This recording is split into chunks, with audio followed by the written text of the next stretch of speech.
నమస్తే అమ్మ. నమస్తే అమ్మ. శ్రీమాత్రే నమః. శ్రీమాత్రే నమః అమ్మ.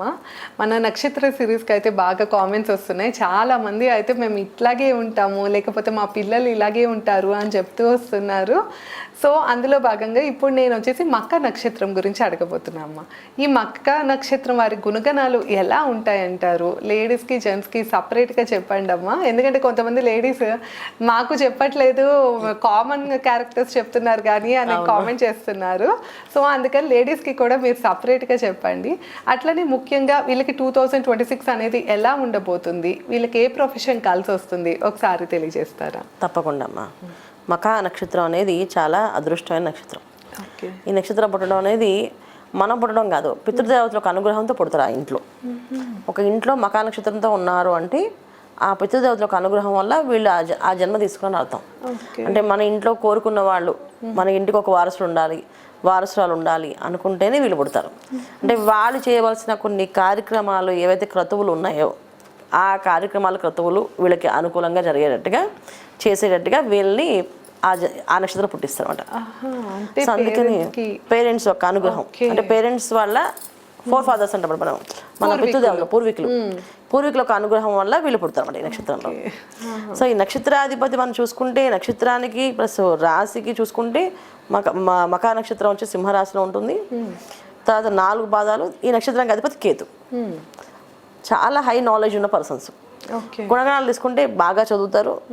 ఎంత బ్రహ్మాండం చదువుతారంటే అసలు చదువుల్లో వీళ్ళని ఇంకా రాణింపు అనేది ఇంకా కాదు, అసలు వీళ్ళని ఇన్స్పిరేషన్ తీసుకోవచ్చు. చదివేస్తారు, పిహెచ్డీలు డిగ్రీలు అలా అయిపోతాయి. అన్నీ పక్కన ఉంటాయి, ఇన్ని కోర్సులు ఉంటాయి పక్కన. కానీ వాళ్ళు మనకు చూడడానికి చాలా సాధారణంగా అసలు ఏం చదువుకోలేదేమో అన్నట్టుగా ఉంటారు. అంత హంబుల్గా ఉంటారు. సింహరాశిలో వస్తాయి. 4 పాదాలు సింహరాశిలో ఉంటాయి. అందువల్ల వీళ్ళకి అదృష్టం ఏంటంటే ఆ తీరు, ఆ పద్ధతి అంతా చాలా డిగ్నిఫైడ్గా, చాలా డీసెంట్గా, చాలా బాగుంటారు. సో ఏది వచ్చినా వెంటనే, అంటే ఇప్పుడు మనకి ఏదైనా బాధ వస్తే వెంటనే ఎక్స్ప్రెస్ చేసేస్తాం. వీళ్ళ దగ్గర ఎక్స్ప్రెస్ చేయడం కష్టం. వీళ్ళు అసలు ఏ విషయంలోని ఆనందాన్ని ఎక్స్ప్రెస్ చూడలేము వాళ్ళ దగ్గర, ఎక్స్ప్రెషన్ చూడలేము వాళ్ళని.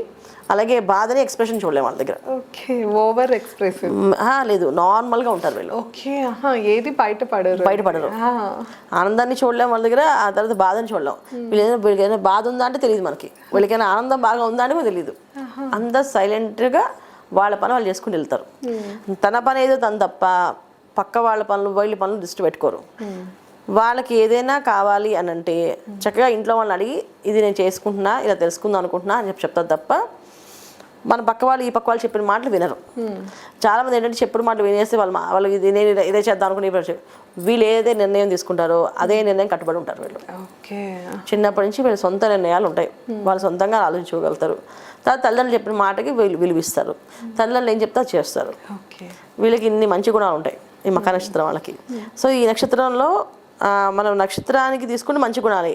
ఇప్పుడు కలియుగంలో తీసుకుంటే కొంతమంది పిల్లలు భయస్తులు, చిన్నప్పటి నుంచి నక్షత్రం పుట్టిన వాళ్ళందరూ కొంచెం భయం ఉంటుంది, పెరుగుతూనే ఉంటుంది. ఎక్కువ ఆహారం తీసుకోరు, తక్కువ ఆహారం తింటారు, నలుగురితో కలవరు, ఏంటి విడిగా కూర్చుంటారు, సైలెంట్గా ఉంటారు. అసలు వీడు పెద్దయ్యకి ఏమవుతాడు, పెద్దయ్యకి ఇది ఏమవుతుంది అనే ఆలోచనలే కలుగుతాయి తల్లిదండ్రులకి. అలాంటి సైలెంట్గా పనులు చేస్తూ ఉంటారు. వాళ్ళతో మాట్లాడాలి అంటే కనీసం మినిమం 1 గంట సేపు కూర్చో పక్కన. 1 గంట సేపు కూర్చుంటే అన్ని కబుర్లు చెప్తారు వాళ్ళు, లేకపోతే చెప్పరు. అంటే ఫస్ట్ అలవాటు అయితే కానీ మాట్లాడతారు. అది పెద్దయ్యే వరకు అలాగే ఉంటుంది. ఇప్పుడు కాలేజ్కి వెళ్ళినా చక్కగా అమ్మాయి తన పని ఏదో చేసుకుని తన ఇంటికి మళ్ళీ తిన్నాక ఇంటికి వచ్చేస్తుంది తప్ప కాలేజ్లో చిట్ చాట్లు, ముచ్చట్లు, ఫ్రెండ్స్ అది ఏం ఉండదు. లిమిటెడ్ ఫ్రెండ్స్ ఉంటారు వీళ్ళకి. లిమిటేషన్ అంటే స్నేహితులు ఉన్నప్పటికీ చాలా లిమిటెడ్. ఒక 3-4, ఒక 2 ఏ విషయాన్ని షేర్ చేసుకోవాలంటే చాలా కష్టం వెళ్తుంది. అంత తొందరగా బయటపడరు ఏ విషయాన్ని. చాలా కోపం ఎక్కువ వీళ్ళకి, కానీ ఆ కోపాన్ని బయట ప్రదర్శించరు. కోపం వచ్చింది అంటే ఎవరితో మాట్లాడకుండా సైలెంట్గా గదిలో వెళ్ళిపోయి కూర్చుంటారు. ఆ కోపం తగ్గే వరకు వాళ్ళతో మాట్లాడరు. ఎందుకంటే వాళ్ళతో మాట్లాడితే ఏదో ఒక మాట అనాలి, మళ్ళీ ఆ మాటకి మనం బాధపడాలి, దానికి ఎందుకులే అని చెప్పి వీళ్ళు ఇంకా ఏమీ చెప్పకుండా వెళ్ళిపోతారు. వీళ్ళు ఏ సమాధానం చెప్పలేదు అంటే వాళ్ళకి అది నచ్చలేదని అర్థం. ఏ రంగంలో ఎక్కువ చూస్తామంటారు? అన్ని శాస్త్రాలు ఉంటాయి నన్ను వీళ్ళ చదువులు, పిహెచ్డీ దాకా చదువుతారు వీళ్ళు. అన్ని రంగాల్లో ఉంటారు. ఇప్పుడు మన వీళ్ళని ఐపీఎస్ తీసుకోవచ్చు, ఐఏఎస్ తీసుకోవచ్చు, సివిల్స్లో అన్నింటిలో రాణింపు ఉంటుంది. అలాగే సైంటిస్ట్లో తీసుకోవచ్చు వాళ్ళని. తర్వాత శాస్త్రాలు తీసుకుంటే జ్యోతిష శాస్త్రం తీసుకోవచ్చు, మీమాంస శాస్త్రం తీసుకోవచ్చు, ఇలాంటి వాటిలో ఉంటాయి. ఏ రంగంలో అయినా శాస్త్ర పట్టు ఉంటుంది వీళ్ళకి. ఓహో, ఓకే. సో పట్టుదలగా చదువుతారు, చదువులు బాగా చదువుతారు, సంపాదన తక్కువగా ఉంటుంది, సంపాదించేది చాలా తక్కువగా ఉంటుంది. ఉన్నతమైన కుటుంబాల్లోనే పుడతారు. మాక్సిమం ఏంటంటే ఈ మకర నక్షత్రం ఏంటంటే పితృదేవత ఒక అనుగ్రహంతో పుడతారు కదా, బాగా పెద్ద పెద్ద వాళ్ళ ఇళ్ళలోనే వాళ్ళకి తిండికి బట్టకి లోటు లేకుండా పుడతారు ఈ నక్షత్రం వాళ్ళు. సో అందుకని డబ్బుకి వెతుక్కునే పరిస్థితి ఉండదు వీళ్ళకి, ఉండదు, వస్తుంది ఆటోమేటిక్గా. సో ఆ నక్షత్రం వాళ్ళందరికీ ఆ లక్షణం ఉంటుంది. ఎవరికో 10% అంటే మనం చెప్పినట్టు 100% రాదు. అంతేగా. లగ్నాలు మారి మళ్ళీ పాపకర్మ ఏదైనా పూర్వపుణ్యం పూర్వపాపం ఎక్కువగా ఉంటే దాన్ని బట్టి లగ్నం మారిపోతే కొంతమంది కొంచెం కష్టాలు అనుభవిస్తారు, ఎడ్యుకేషన్ పరంగా కాస్త ఇబ్బందులు వచ్చే అవకాశం ఉంది. కానీ అదర్వైజ్ ఈ నక్షత్రం వాళ్ళకి చాలా బ్రహ్మాండంగా కలిసి వచ్చే యోగాలే ఎక్కువగా ఉన్నాయి. ఈ 2026 ఎట్లా ఉందమ్మా వీళ్ళకి? చాలా బాగుంటుంది. బాగుంటుందా? చాలా బాగుంటుంది. ఎందుకంటే నక్షత్రానికి రాసాధిపతిలో రాశిలో కేతు ఉన్నారు కనుక ఇంకొంచెం నాలెడ్జ్. ఇప్పుడు చాలా మంది పిహెచ్డీలు చేస్తుంటారు కొన్ని గ్రంథాల మీద, కొంతమంది భారతం మీద, మహాభారతం మీద, రామాయణం మీద సబ్జెక్ట్స్ తీసుకొని పిహెచ్డీలు చేస్తుంటారు వీళ్ళు. సో వీళ్ళు ఈ సంవత్సరం సాధిస్తారు ఆ రంగాల్లో. అది ఎవరైతే పిహెచ్డీ కోసం ప్రయత్నాలు చేస్తున్నారో వాళ్ళకి మంచి గుర్తింపు రాణింపు ఉంటుంది ఈ సంవత్సరం అంతా. సో వాళ్ళకి బాగా కలిసి వస్తుంది. ఇంకా వివాహాలు అవ్వలేని వాళ్ళకి వివాహాలు అయ్యే అవకాశం ఎక్కువగా ఉంటుంది. సంతాన భాగ్యం ఉంది ఈ సంవత్సరం వాళ్ళకి. ఈ సంవత్సరం బాగుంది.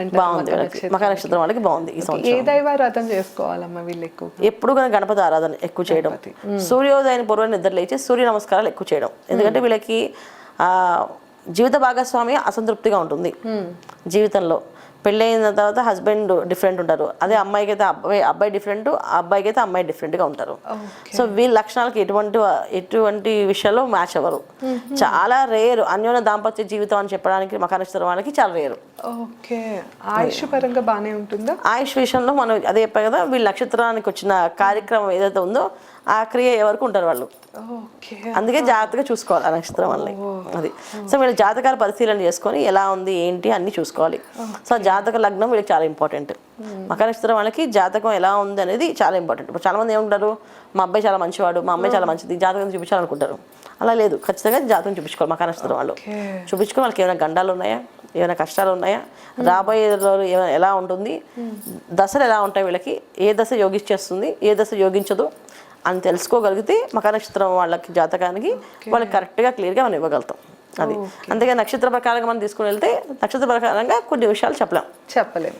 ఓకే.